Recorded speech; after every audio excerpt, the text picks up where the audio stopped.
watching Nadal and Federer at the Australian Open. It's great tennis. It's good to see Fed back playing well and getting to the semifinals. If you comment on who you think is going to win the final between Wawrinka, who who is going to be in the final and who's going to win the final, you'll be entered into a raffle to win a free head prestige. But let's break down both their games because I think what you can do is you can model your game after one of these players. I'm not saying any of us can ever be as good as either of these players. These are two of the greatest players of all time, and they're both very special athletes. They're freaks, really. But there's one player I think we can model our game after easier than the other player. And so let's just break that down. First of all, let's take a look at court positioning. Federer, when you're seeing him play, is usually on the baseline, taking balls on the rise.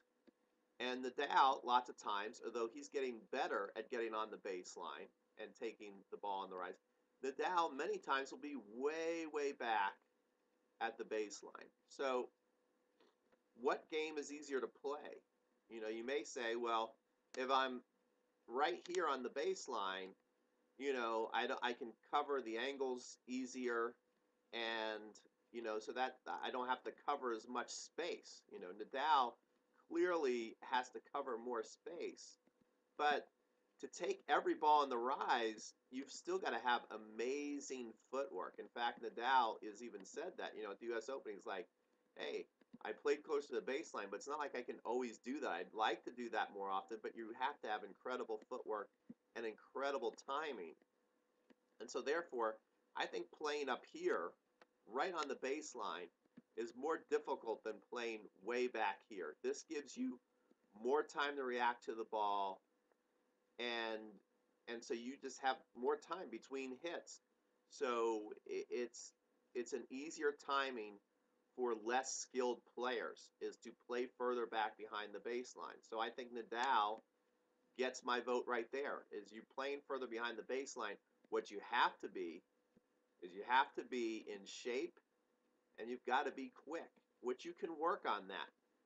I think easier than being able to take everything off the baseline. I think that's an easier thing to do. Next, if we take a look at, whoops, went to the wrong page there.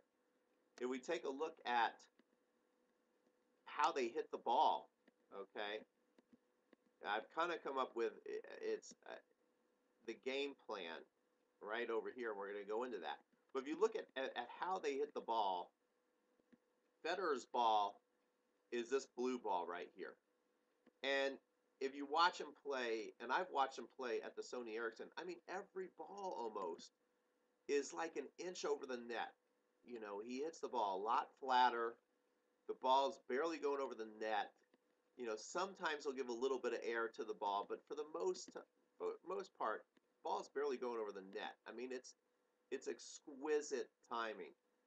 All right, so I think when you watch Federer's game, you're like, his game looks so simple. His game looks so effortless, but it's extremely difficult to pull off. When you're watching his game, you may think, I'd really love to play like Federer. Look at all the shots he has. Look at all the variety he has.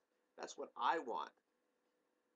When you watch Nadal, make no mistake, the guy's got a lot of variety, a lot of shots.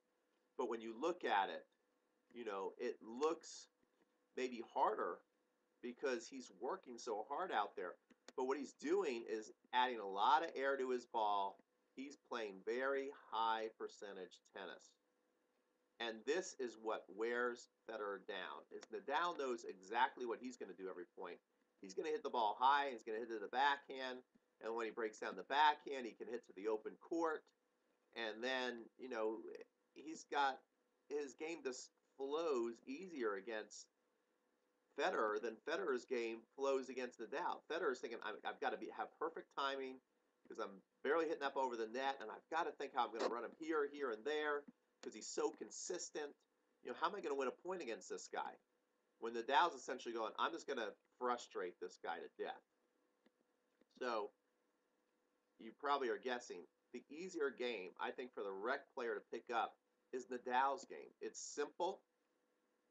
It's high as far as how high he hits the ball. It's high percentage. He's intense, and he's got topspin. So these are the qualities you want to pick up. You want to have a simple game plan. You want to hit the ball high over the net. You want to play high percentage tennis. You've got to be intense, and you've got to have good topspin. So, and if you look at it, I'm not gonna spell it out for you, but if you just want to think about it simple, kind of like you're studying for a test, look at the first 4 letters. But I don't like to say bad words on my videos. So that might be an easy way to think about it. But how do you get this in your game? Because how can you be intense the whole match? How can you play high percentage tennis? Why do so many players, even though you know you want to play high percentage tennis, why do so many players not play high percentage tennis? I'll tell you why right now. Because they're not in shape. See, the X factor that Nadal has is he is in unbelievable shape to where he wears them down. He's hitting this ball high over the net over and over and over again. He's running ball after ball down to where, sure, maybe in the short term, people can figure out how to win games against him, how to hit winners against him. But over a whole match, that just mentally destroys you.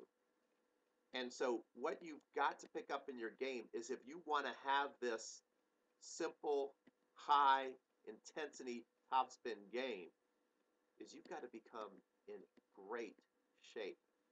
You've got to have the confidence at every point you're willing to play high percentage tennis, that you're willing to have an intense way about you, the way you walk in between points, that you're not, hang dog, dog hanging your head or whatever. I know I'm not saying that right, but there's so many people that do that.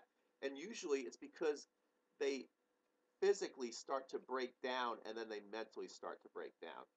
So I've got something for you guys, a free 14-day challenge from the Total Tennis Body to where I've got meal plans, fit test, daily workouts live with me, and if you miss the workout, you can catch the replay so that you can start to get in shape. So you can start to actually think, okay, if I apply myself, I'm going to have the physical fitness to play high percentage tennis.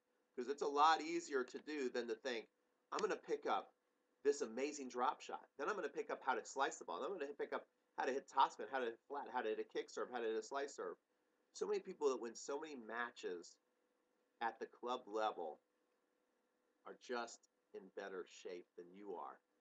Think about all the pushers that never lose, and you think, well, I don't want to play like that. They're just pushers. Maybe you don't want to play like that because you're looking at the game going, that's a tough game, really, when I break it down to play, because that person is willing to stay out there all day. If you're willing to stay out there all day, if you have the physical fitness to stay out there all day, you're going to beat 80% of your opponents, even if you have no shots.